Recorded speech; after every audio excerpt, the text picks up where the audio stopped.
আসসালামু আলাইকুম রহমতুল্লাহ বারাকাতু। আশা করি আলহামদুলিল্লাহ আপনারা সকলে ভালো আছেন। ভাই একটা কথা বলতাম, না বলেও পারতেছি না, বিষয়টা এরকম লাগতেছে আমার থেকে। এটা হইলো যে তিনটা দেশের প্রশ্ন। কয়টা? তিনটা দেশ, পাকিস্তান, বাংলাদেশ, ভারত। তো আপনারা তো সকলেই জানেন ভারত বাংলাদেশ সম্পর্ক তলানিতে। এখন যা সুসম্পর্ক, বন্ধুত্বর, কূটনীতিকভাবে বা রাষ্ট্রীয়ভাবে যেটা মজবুত করার জন্য ভারত ও বাংলাদেশ যেটা আশা করছিল যে এদের সাথে সম্পর্ক রাখা উচিত, সেটা ভারতের কিছু উদ্ভট লোকের কারণে সেটা আর হচ্ছে না। এখন ভারত বাংলাদেশের তলানিতে, আর আমি মনে করি না যে আর তলানিতে আছে। এখন সম্পর্ক নাই বললেই চলে। এটা ভারতের থেকেই সম্পর্কটা ওইভাবেই এরা ভাঙতেছে। এটা বাংলাদেশের কোনো দোষ নাই। যা সম্পর্কটা মনে করেন গণ অভ্যুত্থানের পরে, ছাত্র আন্দোলনের পরে যেটা একটু তলানিতে ছিল সম্পর্ক, এটা যে খেলাধুলার মাধ্যমে মানুষের সম্পর্ক আরও সুন্দর হয়, সুশীল হয়। যেমন ধরেন একটা আমি উদাহরণ দিই, ফাঁসের বাড়ির সাথে যদি বাবির সাথে যদি জর্গা হয় বা বাইয়ের সাথে যদি জর্গা হয়, তখন একজনের সাথে একজন যদি দেখাশোনা না করে, কথাবার্তা না বলে, তখন সুসম্পর্কটা কিভাবে হয়? সে বাড়ির ছেলেবেলের সাথে আমার বাড়ির ছেলেবেলেরা যখন খেলাধুলা করবে, তখন একজনকে একজন মায়া মহব্বত করতে করতে ওর বাচ্চাকে আমি একটা দিলাম, আমার বাচ্চাকে একটা কিনে দিলাম, ওর বাচ্চাকেও একটা দিলাম, ওর বাচ্চাকে একটা দিল, আমার বাচ্চাকে একটা কিনে দিল। এভাবে আবার সম্পর্কটা কি হয়? তৈরি হয়। তো ওই জায়গায় যেটা বাচ্চা কাচ্চা নিয়ে হবে, যেমন ধরেন আমাদের বাংলাদেশের ক্রিকেট খেলা নিয়ে, মুস্তাফিজকে নিয়ে যে ইস্যুটা শুরু হয়েছে, ওই ইস্যুটা যে খেলাধুলার মাধ্যমে বা ওদের সাথে সম্পর্কটা রাখা যাবে বা করা যাবে, সম্পর্কটা আবার গড়ে উঠবে। ওইটা ভারতে চাচ্ছে না। ভারতে এটাকে মানে ভারতের কিছু উদ্ভট লোকের কারণে, যেমন ওদের কিছু নেতা কর্মীর কারণে, বিজেপির নেতার কারণে, তারপরে আপনার কিছু উদ্ভট লোক আছে, ওই জয় শ্রীরাম বলে ওদের পণ্ডিত বাবাটা বা এগুলো আর কি, এরা আবার ওইটারে আবার ধর্মীয়ভাবে নিয়ে গেছে, এই আর কি। তো এটা ভারতের সরকার তো আর সরাসরি বলতেছে না, এটা ওদের মাধ্যমে কইতেছে, কেন ওরা আবার বিজেপির নেতা কর্মী, তো বুঝেন না, বিজেপি সরকার তো নরেন্দ্র মোদী। তো উনি তো এখন বলবে যে আমি খারাপ বলি। তো একটা কথা আছে আমাদের দেশে, কিছু কিছু সময় কিছু সাপের বিষ, সাপে কামড় দিলে ওই বিষটা অনেক সময় নামানো যায় না, আর ভ্যাকসিন দিয়েও কাজ হয় না বা ইঞ্জেকশন দিয়েও কাজ হয় না। তো ওইটা কি করে জানেন? যে সাপে কাটে ওই সাপকে দিয়ে ওই বিষ নামানো লাগে। তো এইটার বিষকানে ঢুকে গেছে পাকিস্তান। যেমন পাকিস্তানের সাথে আমাদের সাথে যুদ্ধ হয়েছে, রাষ্ট্র ভাগ হয়ে গেছে। ওইটা পশ্চিম পাকিস্তান ছিল, এটা পূর্ব পাকিস্তান ছিল। তো পাকিস্তানিদের সাথে আমরা যুদ্ধ করি, আমরা এই দেশটা, ওনারা সহযোগিতা করি, এই দেশটা স্বাধীন হয়েছে।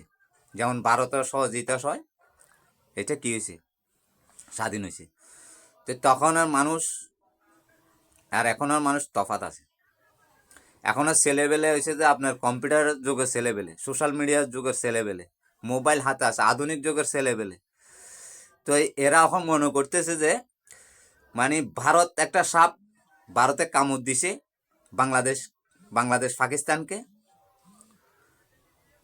ওইটা এই ভারতেই বিষটা নামাইতেছে। যেমন ধরেন এখন এই যেটা বাংলাদেশের সাথে ভারতের সাথে অভ্যন্তরীণ বিষয়ে রাষ্ট্র তলানিতে যাইতেছে, সুসম্পর্কর জায়গায় একদম শেষ আমি মনে করি। এখন একটা শুধু ক্রিকেট খেলার মুস্তাফিজকে নিয়ে, এখন এটা তো আর ক্রিকেট খেলা না, এটা রাজনীতিভাবে চলে গেছে, দেশের অভ্যন্তরে বিষয় হয়ে গেছে। তো আমি মনে করি এখন বাংলাদেশের পাশে পাকিস্তান হ্যাঁ মানে কথা বলতেছে, বাংলাদেশের সাথে গা দিতেছে, ওইটা মানে পাকিস্তানের হাতে ভারতে আবার তুলে দিতেছে বাংলাদেশকে, মানে এদের সাথে সম্পর্ক আবার জড়াই দিতেছে, আমার যেটুকু মনে হয়। এটা আমি আবার ওদের সাথে সম্পর্ক করার এত মন মানসিকতা তা না, কিন্তু সে একসময় আমার শত্রু ছিল, আরেক সময় সে আমার বন্ধু। তো এখন এটা ভারতে এই কাজটা করে দিতেছে, আর ভারতের কারণেই বাংলাদেশের সাথে পাকিস্তানের আবার সুসম্পর্ক জটিলভাবে অন্তর্ভুক্ত হইতে যাইতেছে, যাবে অন্তরঙ্গ যেটা বলে। তো এই আমি আমার ভিডিও ভারতের বড় বড় নেতা, যারা উদ্ভক লোক আছো, যারা আবার যিনারা নাকি ভালো লোক আছেন, ওনাদের উদ্দেশ্যে বলতেছি, ভালো লোকরা এটা তো সমালোচনা করবেন, আলোচনা করবেন, আর খারাপ লোকেরা তো আমাকে গাইল দিবেন, এটা আমি জানি। আমার কথাটা আসলে সঠিক বলছি, যে আপনাদের থেকে খারাপ লাগবে। এই জয় শ্রীরাম জয় শ্রীরাম বলাতে আমরা শুনতে আগে কৃষ্ণরাম, আগে ডাকতো দে কৃষ্ণরাম, আবার জয় শ্রীরাম আবার করতে গেল। এই জয় শ্রীরাম কিছু উদ্ভক লোক আছে না, জয় শ্রী মানে কি, গোমাতা, গোমাতা মানে গরু ওদের মা, সিঁড়ি ফাড়ি বাড়িলে গুয়েগুলা খাইলে, সিঁড়ি ফাড়ি বাড়িলে ফেসাব এগুলা খাইলে, গরুর শনিবার পরে এগুলা খাইলে, মানে গরু সনে মানে কি ফেসাব, গরু ফেসাব করে তো ওইটা খায় গায়ে মাকে। এরা আর কতটুকু বুঝবে? আমাদের দেশের মূর্খ অনেক ভালো, শিক্ষিতের চেয়েও আমাদের বাংলাদেশের মূর্খ অনেক ভালো। কিছু কথা বুঝেন নাই তো? ওই ওই জয় শ্রীরাম বলে যে শ্রীকৃষ্ণরে জয় শ্রীরাম বানাইছে। তো জয় শ্রীরাম মানে কি, গোমাতা সিঁড়িফাড়ি যেটা ঘাস খায়, ফাতালতা খায়, খল্লি মুল্লি খায়, ওগুলা মুখ দিয়ে খায়, পুরা আতুরে বুজুরি বারাল সাত ফল্লা তলফ্যাট, এইটা ওই পায়খানার রাস্তা দিয়ে বাইরে সিঁড়িয়ে সেগাইয়ের বাইরে ওইটারে কবে জয়শ্রী। তো এটা কিছু উদ্ভক লোকে একটা নাম, ওইটা মানে বাংলাদেশের সাথে ভারতের সুসম্পর্ক হোক এটা চায় না। ভালো, ঠিক আছে, আপনারা খুব ভালো কাজ করছেন। একসময় পূর্ব পাকিস্তান ছিল, এখন বাংলাদেশ হয়েছে, বাংলাদেশে থাকবে। এখন বাংলাদেশ আর পাকিস্তান বাই বাই হয়ে যাবে, এটা আপনারাই করে দিয়েছেন রাস্তাটা, ঠিক আছে, এটা রাস্তাটা আপনারাই করে দিয়েছেন। আমরা তো সবার সাথে সম্পর্ক ভালো রাখবো, আপনাদের সাথেও সম্পর্ক ভালো রাখার চেষ্টা করছি, কিন্তু আপনারা নিজেরাই কি এটাকে দূরে ঠেলে দিচ্ছেন সব কিছু।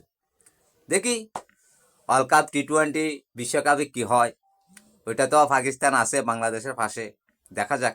বাংলাদেশ যদি কোনো রকম না যায়, যদি ওইটাতে যদি পাকিস্তান যদি বাংলাদেশকে নিয়ে যদি পাকিস্তানও এই খেলাটা বয়কট করে, তাইলে মনে করবেন যে দোনো ভাই এক হয়ে যাবে,